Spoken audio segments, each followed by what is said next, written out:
I'm convinced that government should do something to bring the teaching of Arabic, especially in northern part of the country where we have majority of Muslims, compulsory, so that at least it will bring out the best out of us in terms of Islamic practice, and then to get undiluted knowledge. I was listening AIT News, Africa Independent Television. The governor of Bauchi State, Bala Mohammed, said that Nigeria should integrate Arabic as a compulsory course into the Nigerian institution because it is going to help the northern Nigerians who are majority Muslims to practice their religion very well. First thing first, who told Bala Mohammed that the majority of people in the north are Muslims? That is apart. There is no census that have indicated that the majority of population in the north are Muslims. That is apart.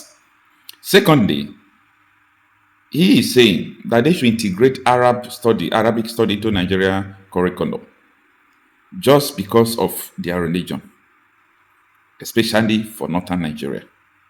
Then if they integrate it into the curriculum, what will happen to those people who don't even want to study Arab and all those things? I know that, yes, if you're going to enroll for NECO or for WAEC, it's not compulsory that you must put Arab course and so on and so forth. But the reason why I single out what this man is saying is this.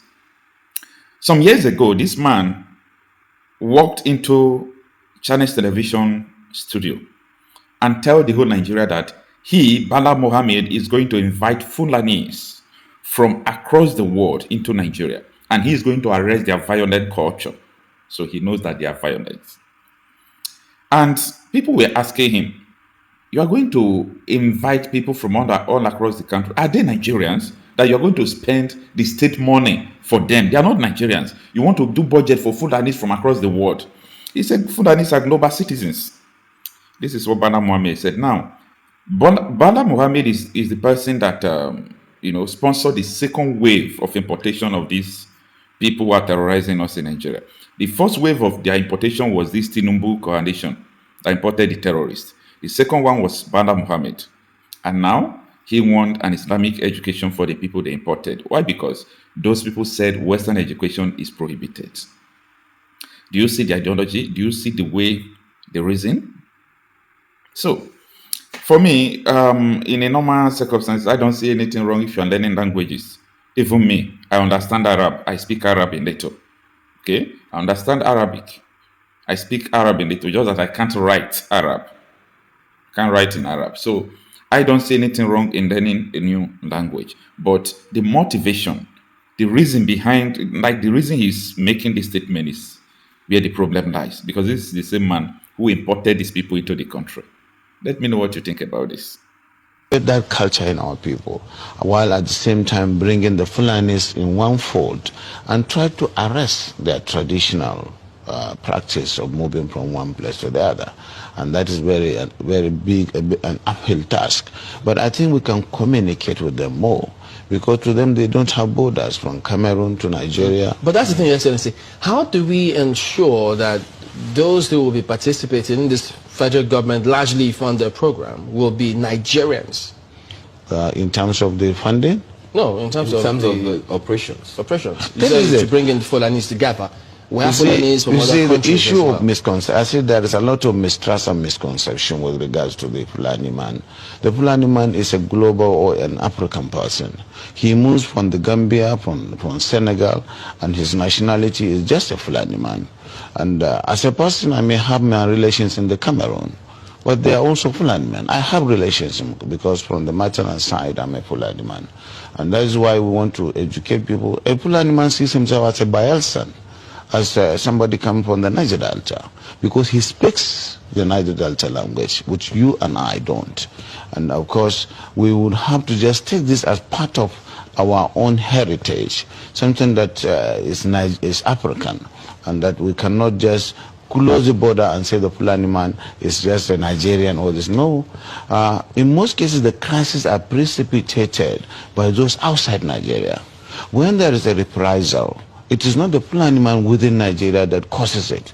It is that culture of getting revenge, which is embedded in the tradition of the Fulani man, that attracts reprisal from all over the If I understand it, does that mean that those Fulani men who are maybe domiciled in other countries who move around, they can come into the country and this plan will accommodate them as well? Yes, that's what we want to do. But it has to be done through sensitization, telling them you have to buy in the project. And you use the language, the culture itself to be able to convince them. Away from the mistrust where the whole system of transhumance or pastoralism is criminalized. Criminalization of pastoralism is the problem that we have with this project. And it requires people with passion who understand them and who they believe in, people like us from that part of the country, to say, yes, we have this. Because today there is no limit to the accusation that this and that has happened and it is the Fulani man who caused it. There is no tribe that is not, that you don't have this criminality in, but certainly the way and manner we do it is really exacerbating the crisis and the problems. Will there be any form of documentation of all the people that will be, yes, we are within that? Oh yes, that is going to give Nigeria the opportunity to really have the best in terms of documentation in the demographics, because as I said, the Fulani man settles anywhere he can feed his cattle.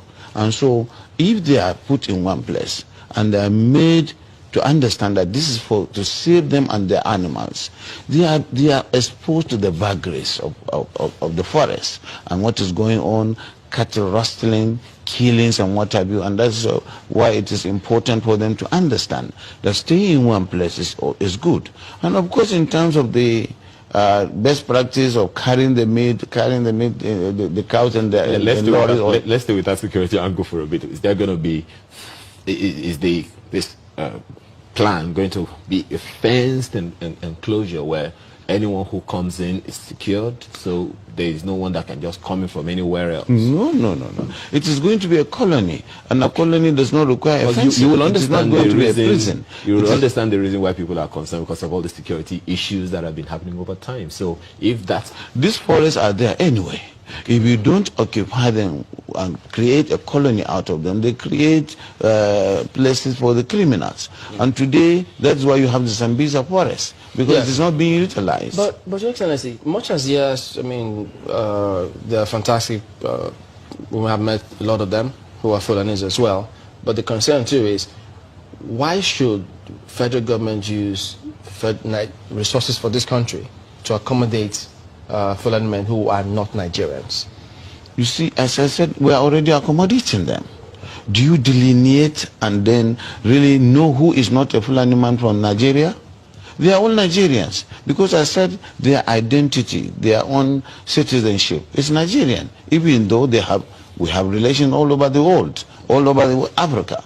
And so, presumably they are Nigerians.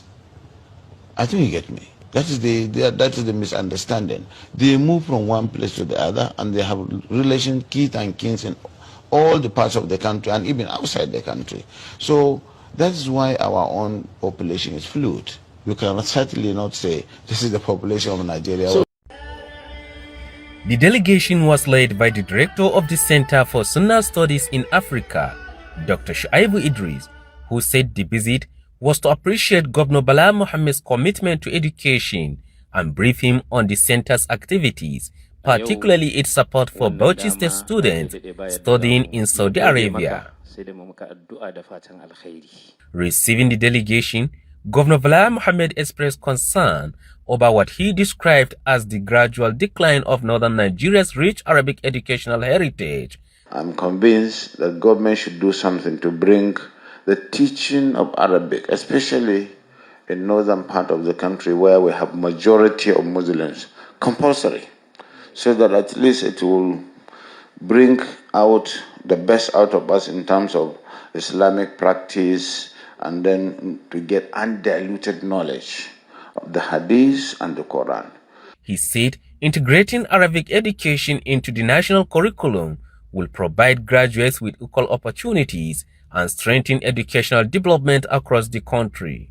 I'm not going to do something to make sure we mainstream you within our curricula. We mainstream you within our own public service structure, so that you will be employed when you come.